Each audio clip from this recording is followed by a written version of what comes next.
To continue the theme of introduction to FPV, I wanted to make a little video that talks about how you record your flights so that you can upload them into YouTube or review them later to look at how you were flying and identify any areas for improvement.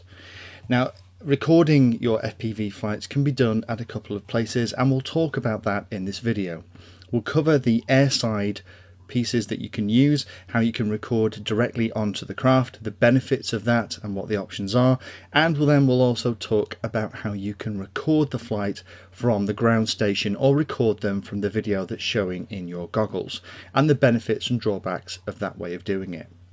So first of all, let's start with the camera that you get with the majority of kit that you buy these days. This is one of the earlier cameras from Fat Shark. It's a very simple NTSC camera. It's reasonable light, reasonable color saturation, but it doesn't have any onboard recording. So as soon as the flight's finished, those images and video are lost forever. So let's talk about the airside first of all. There are a number of options to record on the airside, and these days it's very inexpensive to buy a HD quality camera, and by HD I mean 720p or above, that will do the job for you. Now, there are a couple of common ones that people are using these days. This is an 808/16 version 2 with a 120-degree lens, and I would always recommend that you have a 120-degree lens on anything you put onto a craft, particularly if you're going to be using it to actually fly FPV. Otherwise the field of view is just a little bit too narrow. The 808/16, I have a couple of other videos of how you set this up and configure it so that the FPV comes out of the side, but it's easy to set up and plug into a Fat Shark system. It runs at 5 volts, it will charge from that system and records onto a mini SD card on the side, and you can configure pretty much anything on this. For £30–40, it's a very cheap and easy way to replace the standard camera that came with your kit with something that allows you to record on the craft in HD. The Mobius camera here is actually a later development of the 808/16 camera. The team that developed the 808/16 actually left the organisation and set up their own. The Mobius is a bit bigger, it's a bit more expensive, it has a few more features, but fundamentally does the same thing as the 808/16 camera. And then finally you have the daddy, which a lot of people use for FPV, which is the GoPro camera. This is a GoPro 3. I've been using it to record flights for a while. The image saturation, everything is beautiful. It does a great job. The downside with this is it costs 200 or 300 quid. So it's a very expensive investment. You wouldn't want this on a model that you crashed. I have a couple, and luckily it's always survived. And also you don't want to use it as your primary camera. There are problems with occasionally the camera hiccuping or having a problem and then you losing your video and being stuck.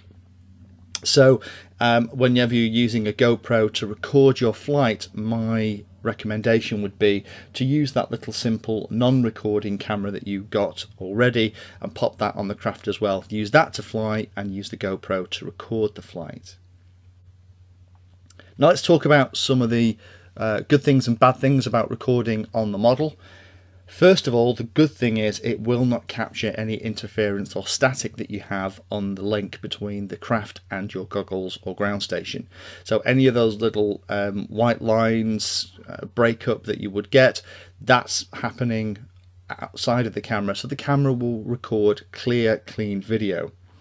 The other thing it won't do though is it won't record any on-screen display bits and pieces that you're getting, because that is typically added to the image after the camera but before it goes to the transmitter. So if you want to replay your on-screen display information or use something like the Immersion RC Easy OSD system where you can play back the video and actually listen to the audio and get things like GPS coordinates and the bits and bobs from it, it won't work if you're recording airside. Let's talk now about recording on the ground. So as we've talked before, the ground station, you've got a couple of options. You can either go with goggles or you can go with a ground station with some kind of receiver. Now, The goggles are very easy to sort out. Both of the systems give video out as part of their connections, and that video out and sound out can be easily connected to something like this. This is a SD card high definition single channel recorder. This one's from Hobby King. Relatively inexpensive. You stick the SD card in the front, and you can configure it so that it runs, starts recording immediately, or you have to use the little remote control here to start the recording manually. Nice thing is it runs off 12 volts, so a 3S battery will run it fine.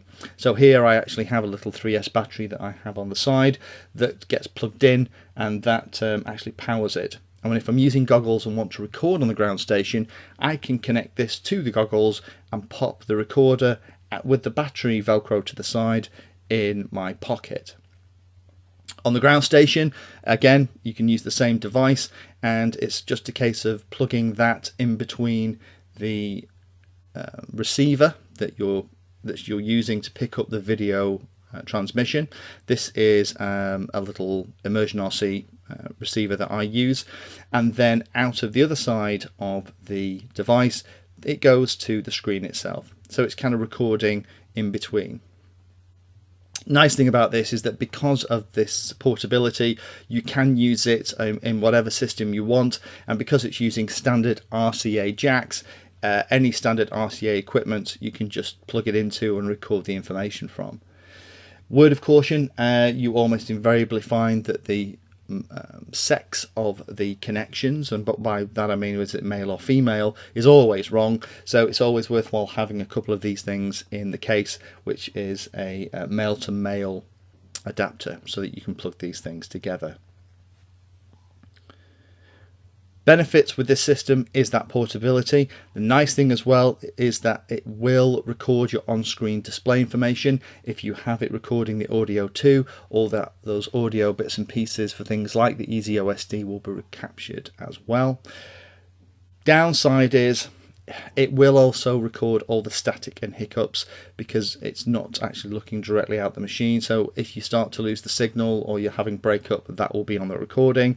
The other downside is that recording on the base station will always, at the moment, be lower quality than you can record on the Craft. If I set this up so that I have the 808/16 camera on the Craft and this connected to my goggles on the base station, I'm going to be recording in kind of VHS quality down here on the ground, but I'm recording in 720p up in the air. So for putting things on YouTube and reviewing later, you know, that it's nicer to have the higher quality image. And the last thing is, you do also need to make sure that you are transmitting and that you have sound connected, because if you don't, then you obviously won't be able to hear anything, you'll just have the standard video. So hopefully that's useful for those of you who are looking at getting into FPV, or you're into FPV already and you're looking at how to record your flights. That hopefully should give you a couple of ideas of how to do it relatively inexpensively with the existing equipment that you have. Thanks for watching.